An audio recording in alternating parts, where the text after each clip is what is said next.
Hello.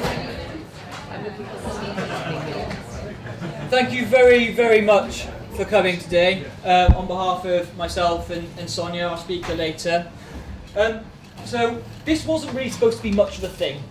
Okay, I thought about, I've got a new keynote presentation, so you guys are going to be the first eyeballs on this new presentation I've not actually done before. So it's actually really exciting for me to be able to come here today and show you something brand new that no one else has seen before. And I wanted to sort of come to Bristol as well. So I'm actually from South Wales, and people from South Wales don't even come to England very often. And I actually like the English, believe it or not. So I thought I'd actually come over here and sort of do something that I thought was brand new, and I thought, let's come to Bristol. So, my first talk today is going to be about personal branding. We're going to look at how you're going to build a personal brand, not just for yourself, because it's really important that you as individuals build a personal brand, but actually how you do it within a business as well. Because not all of you are going to be solopreneurs or sole traders. Some of you are going to have businesses and have individuals in there. And I believe that you should encourage each of your employees in there to build their own personal brand, because that will in turn build your company's brand. Okay? So, if you want to, I put hashtag be the brand in there because I'm a really cool millennial. If you want to use it, use it. If you don't want to, you can tweet me anyway, at robertsben_m. It's at the bottom, do that. And Sonia at valuable on content? Or? Valuable content or at Sonia Jefferson. Yeah. Please feel free to take pictures, tweet, do all social media stuff again, because we're all millennials and it's 2018. So, a quick background to me, because I think it's important to sort of see a little bit who you're actually talking at. So I am a millennial, as I've said a couple of times. I play hockey as well, and I'm going to show you a little picture in a bit from the weekend, which you guys will absolutely love because you're English. I'm head of marketing at a tech company and a startup called Talkative based in Newport. I host a marketing podcast as well called the Marketing Buzzword Podcast, which again, running a theme, wasn't supposed to be a thing, and it's now become a thing. I also speak at conferences around the UK and Europe. There's me. I am my walking brand. I walk around usually with a poster of what I do. I also walk around with a Welsh flag everywhere because I am very, very patriotic. Speak at a conference, and then that's my Welsh hockey team. We actually played against 2 games against England at the weekend and won. First time in 11 years. Oh, I thought I'd enjoy that. That was a last-minute addition to this presentation. So, in this talk, I want to tell you it is possible to build a personal brand within an existing brand, okay?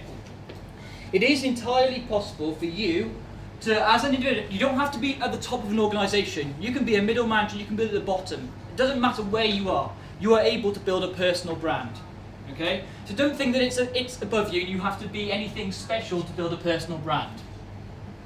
You are the brand, and the brand is the sum of its parts. Yeah, so this is just an overview. By that it means, as a brand, if you change your social media profile and you say you work at a certain company, you become part of that brand. Okay? A brand is anything that portrays it, anything that's a part of it. So the environment, the people, the product, all this environmental stuff is part of the brand. If you change your handle, you become a product of your brand. So as a manager in a company, your employees need to reflect what you do. And as an employee, you should be reflecting your brand. So why is having a personal brand important? It's the way in which you are discovered, okay? It's everything about you. It's the way you walk, the way you talk, it's the way people perceive you, it's the way people talk about you when you're not there. So when you come after this and you go, oh, hopefully that Ben Roberts guy is really good, and that becomes part of my personal brand. You listen to Sonia Jefferson, you think, wow, content marketing, I really like what she's talking about in this sense. It's all about who you are, the way people perceive you, the way people talk about you. And remember, think digital first, okay? So I'm going to ask you a quick question now. How many of you have either met someone online and then met them offline first? So met someone online first before you met them offline? Yeah? How many of you have met someone offline and then gone, as soon as you've finished meeting them, then gone to LinkedIn or Twitter and stuff to find out a bit more about them? Yeah? Your digital profile says so much about you. Yes, you get a load from meeting people in real life, but your digital profile says so much about you. Sometimes it's even the lack of what it says about you, which I'll cover in a second. Yeah? You've got to make sure that your profiles align with what you do. Simple things. How many of you have the same headshot picture across all of your profiles that you use for social media? 3 or 4? Yeah, 4 or 5, maybe?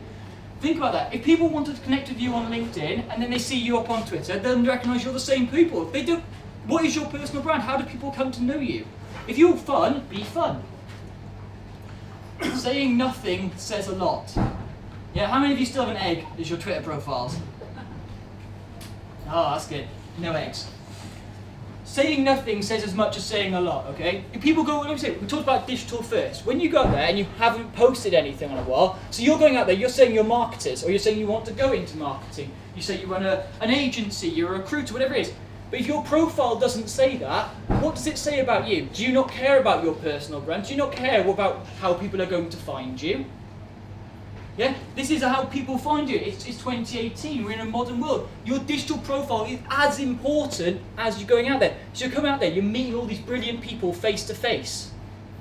And then you go on online after, and that's how you're going to actually find out more about them. That's how you're going to connect with them and reconnect with them. Once you add them on LinkedIn, you find out a bit about what they're doing. If you're not posting on these platforms, you're forgotten. You become no one again. You've got to be connecting with people, and we'll talk about it a little bit later. It's about engaging with people, not just shouting at people.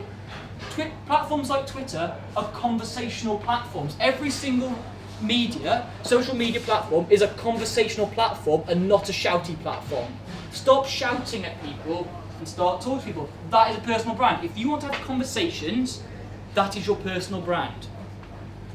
Be specific to yourself. Okay? So when you set up your personal brand, it's not about going and post. You can post whatever you want to post, but you've got to have some sort of goal in there. Remember, you're working for an organisation, okay, or you're working for yourself. Does your content reflect what you are or where you want to go? If I'm talking about marketing and I'm talking about building a personal brand, if you go on my Twitter, my LinkedIn, my Facebook, I talk about my podcast, I talk about marketing. Because these are things that I'm specific. This is where I want to go. It's what I want people to recognise me for. What do people want to recognise you for? If you're a videographer, then suppose the guys who are videographers, we saw guys who are doing agencies. What do you know? What do people want to know you for? Be specific about some of this stuff. Yes, you can have personality, and you should have personality. But what is your heading? And I think that's really important. I can't wait to share with you Sonia's talk later about mapping out your content and finding out exactly where you're heading, what you stand for, and why it's important. So how do you build a personal brand and build authority? This is really key, okay? Because you want to become known in your space. You don't want to just become someone that's there saying, oh, I post occasionally about some things. How do you actually become an authority that people come to you and say, yes, you're an expert in there? Because anyone can just post content. That's not difficult. There are tools out there that tell you how to post content. I use a content curation tool. Some of it's really great. But that anyone can do that. It's about how actually you and how you reflect your personal brand within that content that makes you become an authority. So you do that by sharing knowledge and adding value. Knowledge and value. Knowledge and value. So important, okay? Only you have your ideas and your experiences. Only you can put your spin and add certain value. If you've done something and you've experienced it, yes, it may not always be the most orthodox of ways, but that's only you, and you can tell people that. It might not work for everyone, but it will work for you, and guaranteed it will work for someone else. There are 6 billion people on this damn planet, 7 billion people maybe. Yeah, these ideas will work for everyone, and people will have their own distinct spins on things and their own distinct experiences and ideas. How are you going to share that knowledge and value? This is my most favourite acronym. Does everyone love this acronym? No? No? Anyone got any guess on what it means? What is it going to do for them? You know, I absolutely hate this acronym, but it actually is really damn important, okay? What is it going to do for them? Everything you say and do, you share something, why are you sharing it? What is the point? Yeah? What is it going to do for your audience? Is there a purpose behind sharing it? Now, that purpose doesn't have to be the same every time. It doesn't have to be value, value, value. But it could be personality. So people know a bit more about you. One of the things that I was really conscious of mentioning, in sort of talking about me, was that I play hockey. Some people it resonates with some people, it doesn't resonate with other people. But people will understand maybe a little bit more about my personality, that I love sport. That This is something you can have a conversation with me about that's outside of work. So you even look on my Facebook, well, you see me playing hockey. There's different levels of conversation. People understand you a bit more. That's how people come to build a rapport with you. Yeah, build authority and people recognise you. Have some personality. These two guys here are awesome. I met them 3 years ago in San Diego. They're based up north. Ugh. But honestly, even though they're from Newcastle, they are brilliant at unboring marketing, or they call it unboring. Essentially what they do is every single video they post every single Tuesday is fun. It is damn fun. You can't keep your eyes off it. But it's jam-packed full of knowledge and value. Okay? So you can add knowledge and value, but you can add personality into it. Be who you are. Only you can be your personality. If you're loud and out there, be loud and out there. If you're a bit quieter, but you can still add value, do it in your own way. People reflect that, and people are there. Actually, going live and live streaming shows a bit of vulnerability, but actually people really resonate with that. I tell you what, the amount of positive comments you'll get from going live on there without makeup, without being all glammed up and stuff, is amazing. Add some personality. Transparency equals trust. What I just talked about there, trying to do another seamless link in there as I'm trying to do this presentation for the first time, is that once you're transparent out there and you're doing all this live streaming, you're talking to people, you're having conversations, you're not shouting at people, you're adding a bit of transparency, you're letting people behind the curtain a little bit.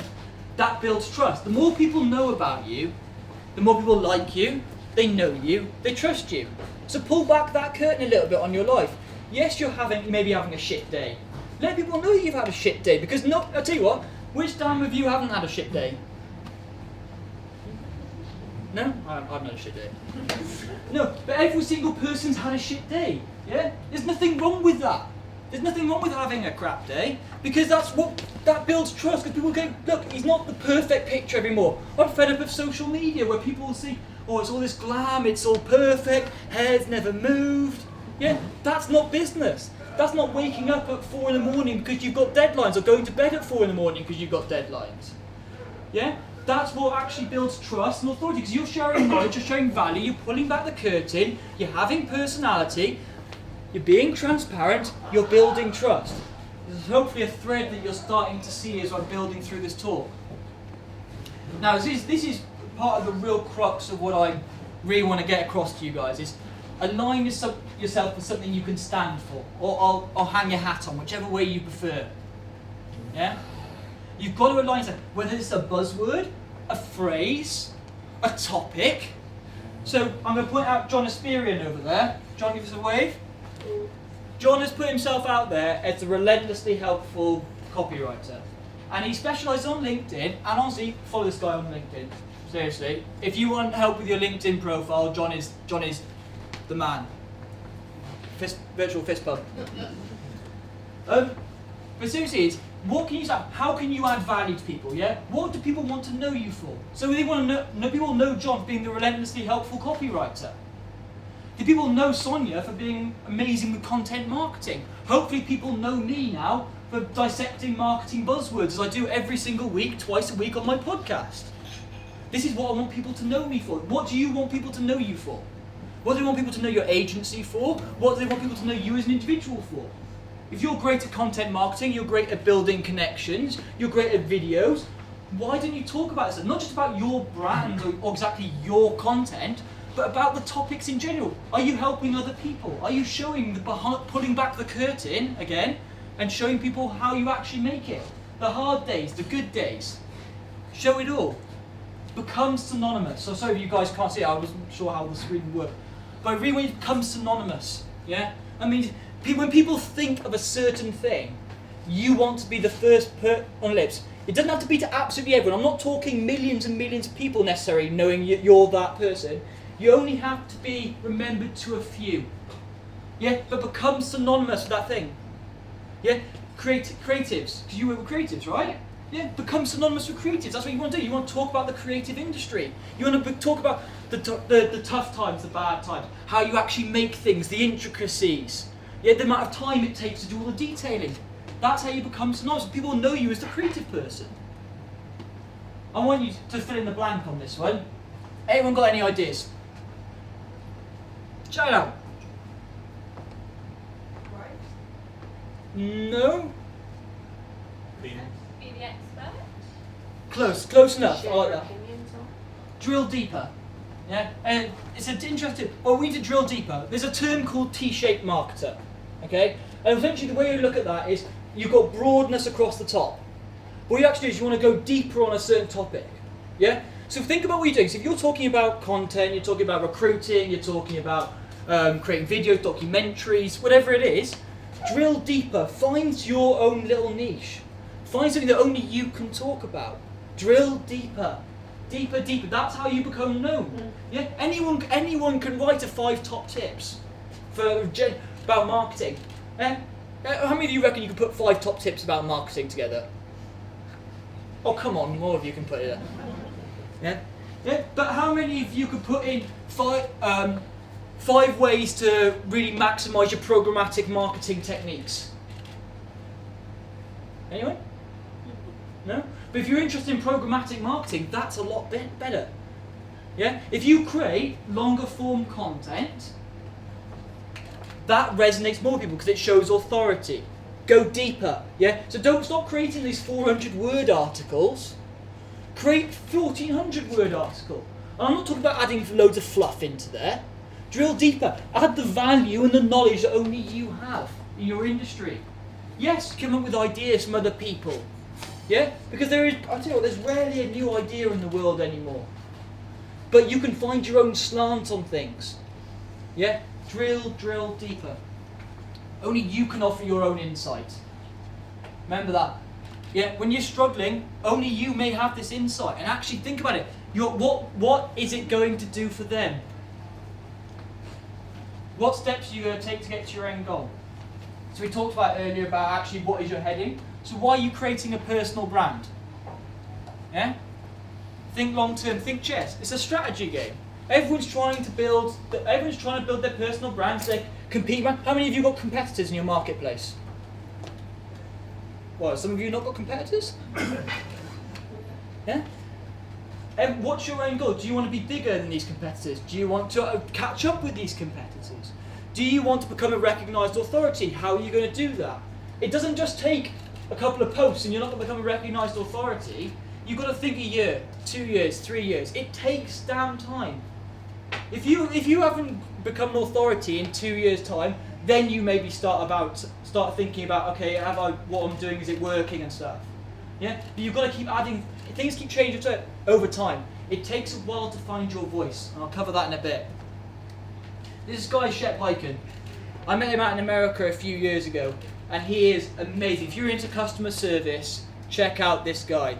He also does magic as well, and it's really cool, his presentations. I wish I could do that. And honestly, if you look about customer service, this guy is da bomb. And he's written 4 books at the moment about customer service, and his whole thing is about amazement and amazing customer service. And you can see this sort of theme that runs through all his books. It's his personal brand. He talks about content marketing, he talks about amazing the customer, he talks about his magic, his personality. This guy speaks for IBM, he speaks for all these massive global things. He started off just as you and I have. Yeah, he didn't start off as a multi-millionaire. I don't think if he is a multi-millionaire now, he's still really down to earth about it. Yeah, you can do this stuff. Really important now is, what is your medium and what is your space and place? Alright, so just I mentioned John earlier. John has found his medium and he's found his space and place. Yes, it develops over time. You don't get set in things forever. Things always change and you've got to be adaptable to that change. But consider, okay, so you've thought about, okay, this is what I want to become aligned for. This is what I want people to know me for. This is what people want to know my company for. So where are you going to do that? What are you going to know? How are you going to get that message across? Because you said, I'm really good at this stuff. How are you going to put that message out there? Be consistent and be true to your medium. This could be blogging, videos, podcasting, graphics and pictures, live streaming. Doesn't matter what your medium is, as long as you're consistent to it and you're true to it. Okay? If you're really happy podcasting like me because you've got a face for radio, own it. If you want to go video because you have a great personality on show, do videos. If you're a writer, write. There's absolutely nothing wrong with that because that's what people will know you. If you start trying to jump around, oh, I'm going to do a blog this week and maybe I'll do a podcast and do that, it doesn't work. That's not how you build authority. You build authority by doing one thing very, very well. Do not be a jack of all trades and try to do graphics, try to do videos, I'm going to try and do it all. You spread yourself too thin and you'll end up failing at it all.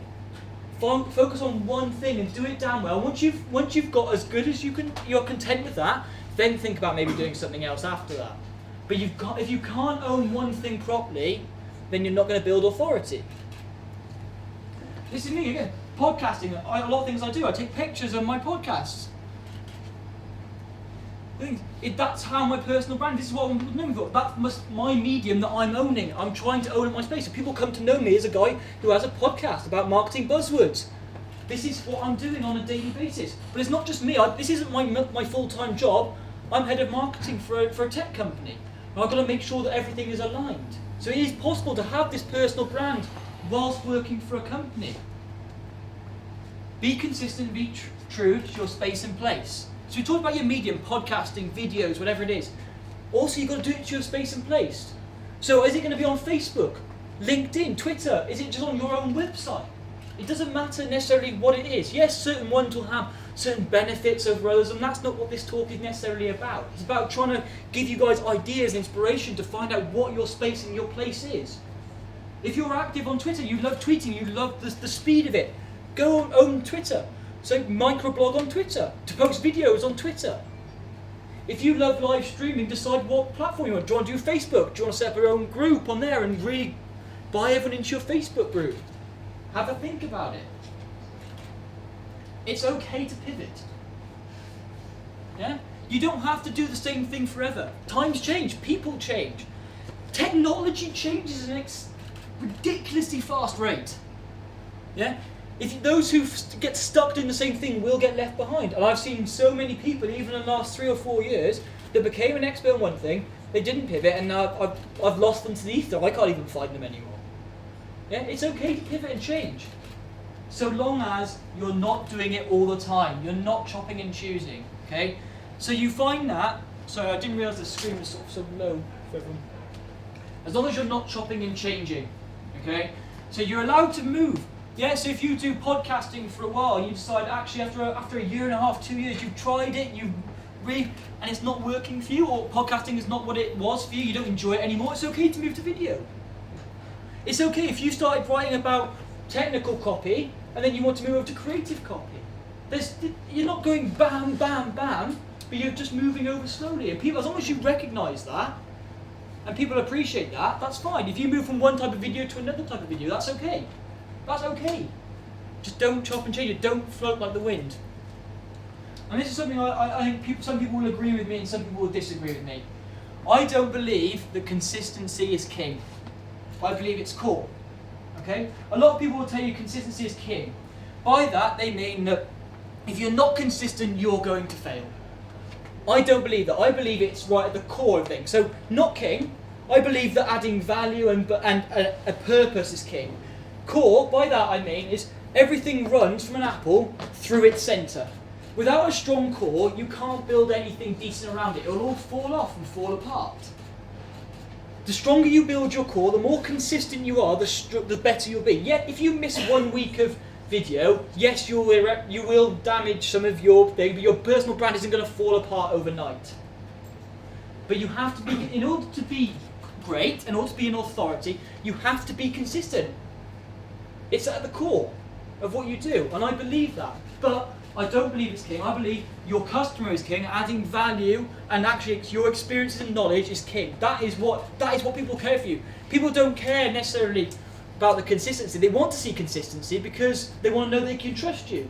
But they also want that value. That value is why people come back to you. That's how you move from authenticity to authority. All these things align. So you've found your own space. You've got your content. You drill deeper. You're adding your own value. You're finding something that only you can talk about. Only your agency, only your recruitment company, only your creative company can own. You're building up, and that's how you start becoming known in that space. You start becoming known because you're talking about it in a way that no one else can. This guy here, Brian Fanzo, absolutely brilliant. If you're not following him on Twitter, I don't know who you are. Honestly, he's absolutely brilliant. He's everywhere. And he's really consistent and true to what he believes. He does video. That's what he's amazing at. And he does it all the time. This guy, Chris Drubb, as well. He's coming for the first time from America over to Nottingham for a conference in September. I've known him for a little while now, and he's absolutely amazing. He just does live videos all the time. That's what he does, and he's known for that. He's building a huge audience around doing that and just sharing his marketing experiences by going live. He doesn't say he's the world's best expert in everything, but he's sharing his experiences, and he's becoming known. He's becoming an authority in live streaming because he's doing it a lot and talking about it. These guys here, Amanda and Kelly, they started off, I met them 3 years ago, they were just venturing into marketing. They were just venturing in. And now they're being asked to speak at conferences around the world because they actually decided to start doing things about chatbots. And they started posting all the pictures and the videos, the trials and tribulations of them building chatbots through Facebook Messenger. All the trees they built through them. So have any of you used a chatbot on Facebook so far? Yeah? When you ask them, they've got like a decision tree. So you ask a question, it leads you down a different road, leads you down different rabbit holes, and you get content at the end of it, or to a mailing list, whatever it is. And they basically expose everything they're doing, and they're now being asked to speak at marketing conferences around the world because of it. Just because they were actually true, and they just basically said, we're going all in, and we're going to show everyone how we're building chatbots. Amazing. Build a fan base or a community with engagement, okay? Otherwise, you are just cohabiting and not building authority. Yeah, being part of a Facebook group or a LinkedIn group is not building authority. Going to a networking meeting and standing there isn't building authority or sitting in a corner. That's not it. Engagement. Yeah? A simple like I don't really believe is engagement. Have conversations. Yeah? Have real conversations. Not just like when someone's put necessarily thanks. It's not really engagement, is it? Have a conversation. If you go to someone, so if you see someone in real life, treat them how you would on social. If someone comes up to you, have a conversation with them. Engage with them, because that's how you build authority. You build trust. People come to know, trust you. Again, I'm saying some of the same things again to try and reiterate the importance of this. Have conversations. Don't just cohabit. Don't just be in the same place. People don't know you from being in the same place. Yeah? There are what, 40, 50 people here? Something like that, maybe? Yeah? How many of you know each other yet? How many of you know more than 3 or 4 people here yet? No? John, there you are. Go speak to each other afterwards and then find out what you do. Then they'll go and connect with you on social media after. They'll see that you're actually talking about this subject. They can see you're adding value on this subject. They'll want to like you, know you, trust you. They'll come back to you. So when they need this stuff from you in the future, they know exactly the person. That's how you build authority. Personality and transparency equals authenticity. Add personality, be transparent, you become authentic. Authenticity plus consistency equals authority. Cool. Yeah? Add it all together. Once you're transparent, you're adding the value out there, you're being transparent about it, that and consistent, you build authority. Think of it all flowing together. Yeah? Everything I've tried to do in this presentation so far is leading you down a rabbit hole where you're going, what do I actually stand for? What is the point in what I do? What value am I bringing to people? Okay, I want to add this, I want to show people this value because this is what I'm good at. This is what I want people to know me for. How am I going to do it? It's not about fickle followers. It really isn't about fickle follower numbers. It does not matter how much you have. Because you can buy followers, but you cannot buy influence and authority. You absolutely cannot buy these things. You can buy those. I mean, how many of you actually looked at buying Instagram or Twitter followers? I've looked at it. Go on, Andy. No one of you? Honestly, actually, you can buy shed loads. You can buy shed loads. It doesn't actually add anything. Yeah, that doesn't matter. One person can change your world. You need 1, 2, 3, 4. Doesn't matter. One person can change your world. I'd rather have one true fan and 10,000 followers that don't know me from Adam. Yeah, because that one person could be someone who buys from you. Could be someone who introduces you to someone else. 10,000 there, Well, if there are 10,000 people in Malaysia and your actual business is local to Bristol, what good's that? Yeah? One person can really change the world, and that's how you connect to people. Why you build a personal brand, because people want to know you. This is how people come to know you. This is how you sort of are portrayed, how you're perceived. Comes right back to the start, the big loop back to the start of this presentation. Building a personal authority builds brand authority. Yeah? Imagine the power of all this there, so as an individual or a company. So if you think about this as your personal brand, or as an organisation, you're thinking about your personal brand to your people in your organisation. If you had 4 people building their personal brands and authority, talking about their experiences on, say for example, content marketing, you've got 4 different inroads into your business. That's 4 different personality types that people may connect with. And you know what? As long as your goals are aligned, it is entirely possible to build personal brand within a business brand. Yeah? As a business brand or business owner, if your goals are aligned with your employees, you've hired the right people who have the right skills, the right expertise, the right knowledge, you will build a great amount of authority in there. Yeah? I've got an important announcement for you guys. So, it's a little bit of an exclusive unless you've listened to my podcast. It's like a secondary exclusive. I'm launching a crowdfunding campaign for my new book on August the 1st to August the 31st. So it's called Marketing Buzzword to Marketing Authority. It's on a publication called a crowdfunding campaign called Publishizer. Yeah. I'd love it if you guys would like to pre-order a copy of the book as well. There's some really cool bonuses on there, so you get like free signed copies, workshops, events. There's podcasting stuff on there. There's loads of cool stuff. So if you'd like to, at the end of sort of the event, I'm going to put this presentation up on SlideShare. Everyone who's signed up through Eventbrite, I'll just send you one last email that says thank you very much for coming. Here's the presentation. Here's anything else you need. And I'll put a link in there as well. If you want to, no offense, GDPR stuff is all. I know there's someone in GDPR over here. If you want to have a look at it, honestly, I'm putting so much time and effort into this book, and I would love for you guys to be involved in there, and hopefully you'll see a lot of stuff that I've talked about here on a much, much deeper level again. This is why I'm trying to drill deeper. This is me trying to drill deeper. I've talked about this on the podcast. I've talked about it in a presentation. I want to keep drilling deeper and deeper on this topic so people come to know me. And this is what you guys can do yourselves. Thank you so much for listening. I hope you've enjoyed it. Please feel free to follow me on Twitter or LinkedIn, or drop me an email. If you have any other questions, please drop me an email, because I know sometimes at the end of these presentations you're like, damn it, I wish I'd asked this question. If you want to ask the question now, please feel free. Thank you very much.